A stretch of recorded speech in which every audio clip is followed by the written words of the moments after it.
Assalamualaikum warahmatullahi wabarakatuh. Sebelumnya, perkenalkan nama saya Alza Reskiana Putri dengan NIM 21110400044. Di sini saya akan mempresentasikan materi tentang tokoh-tokoh linguistik yaitu M.A.K. Halidai dan Leonard Bloomfield. Yang pertama yaitu M.A.K. Halidai. M.A.K. Halidai atau Mikhail Alexander Kevork Halidai. Beliau lahir pada tanggal 13 April 1925 dan wafat pada tanggal 15 April 2018. Beliau adalah seorang ahli bahasa kelahiran Inggris yang mengembangkan model bahasa linguistik fungsional sistemik atau SFL yang berpengaruh secara internasional. Ia mendefinisikan linguistik sebagai studi tentang bagaimana orang bertukar makna dengan berbahasa. Studi tata bahasanya meliputi 1. Kategori dasar. Karya besar pertama Halidai tentang tata bahasa adalah kategori teori tata bahasa dalam jurnal Word pada tahun 1961. Dalam makalah ini, ia mengemukakan 4 kategori mendasar dalam tata bahasa, yaitu unit, struktur, kelas, dan sistem. Dalam unit artikulasi, Halidai mengusulkan gagasan tentang peringkat skala. Unit-unit tata bahasa membentuk hierarki skala dari terbesar hingga yang terkecil, yang ia usulkan sebagai kalimat, klausa, kelompok atau frasa, kata, dan morfem. Yang kedua yaitu tata bahasa sebagai sistemik. Tata bahasa sistemik Halidai adalah penjelasan semiotik tentang tata bahasa karena orientasi pada pilihan ini. Tata bahasa sistemik menarik pada jaringan sistem sebagai alat representasi utama mereka sebagai konsekuensinya. Misalnya, klausa utama harus menampilkan beberapa struktur yang merupakan realisasi formal dari pilihan sistem suara, yaitu harus efektif. Yang ketiga, tata bahasa sebagai fungsional. Tata bahasa Halidai tidak hanya sistemik, tetapi sistem fungsional. Dia berpendapat bahwa penjelasan tentang bagaimana bahasa bekerja perlu didasarkan pada analisis fungsional, karena bahasa telah berevolusi dalam proses menjalankan fungsi kritis tertentu ketika manusia berinteraksi dengan lingkungan mereka. Adapun studi dalam perkembangan bahasa anak menurut Halidai pada tahun 1975. Beliau mengidentifikasikan 7 fungsi bahasa untuk anak-anak di tahun-tahun awal mereka. 4 fungsi pertama membentuk anak untuk memenuhi kebutuhan fisik, emosional, dan sosial.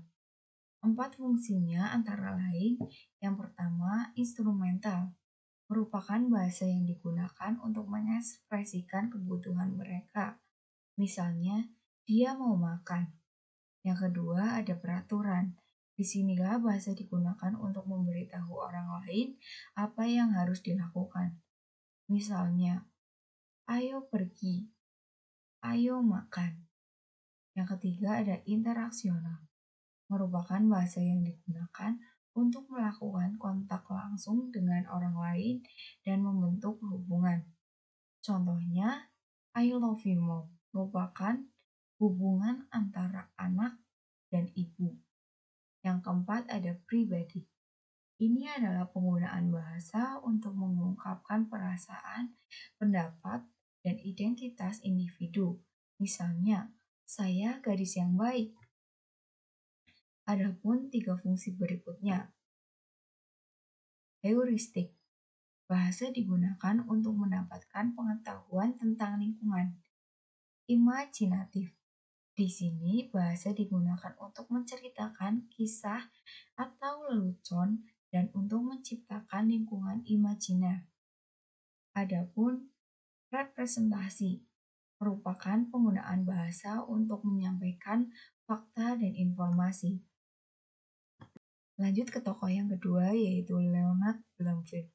Leonard Bloomfield lahir pada tanggal 1 April 1887 dan wafat pada tanggal 18 April 1949. Beliau adalah seorang ahli bahasa Amerika yang memimpin pengembangan linguistik struktural di Amerika Serikat selama tahun 1930-an dan 1940-an. Dia dianggap sebagai bapak distribusionalisme Amerika. Bukunya yang paling berpengaruh adalah Langwange pada tahun 1933. Dalam pengajian bahasa, Bloomfield menggunakan konsep Ferdinand de Saussure sebagai asas pengajiannya, yaitu dalam struktur bahasa.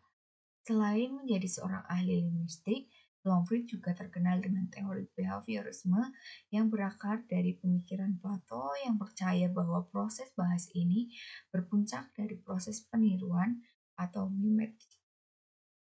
Faktor yang menyebabkan berkembangnya aliran ini adalah: satu, pada masa itu para linguis di Amerika menghadapi masalah yang sama, yaitu banyak sekali bahasa Indian di Amerika yang belum diberikan. Mereka ingin memberikan bahasa-bahasa Indian dengan cara baru, yaitu secara sinkronik. Cara lama, yaitu secara historis atau diakronis, kurang bermanfaat dan diragukan keberhasilannya karena sejarah bahasa-bahasa Indian itu sedikit sekali diketahui. Malah banyak yang hampir sama sekali tidak diketahui. Yang kedua, sikap Bloomfield yang menolak mentalistik sejalan dengan iklim filsafat yang berkembang pada masa itu di Amerika, yaitu filsafat behaviorisme. Oleh karena itu, dalam memberikan bahasa, aliran strukturalisme ini selalu berdasarkan diri pada fakta-fakta objektif yang dapat dicocokkan dengan kenyataan-kenyataan yang dapat diamati. Yang ketiga, di antara linguis-linguis itu ada hubungan yang baik karena adanya The Linguistic Social of America yang menerbitkan majalah Language, wadah tempat melaporkan hasil kerja mereka. Sekian presentasi yang bisa saya sampaikan. Apabila ada kekurangan, saya mohon maaf. Wabillahi taufiq wal hidayah. Wassalamualaikum warahmatullahi wabarakatuh.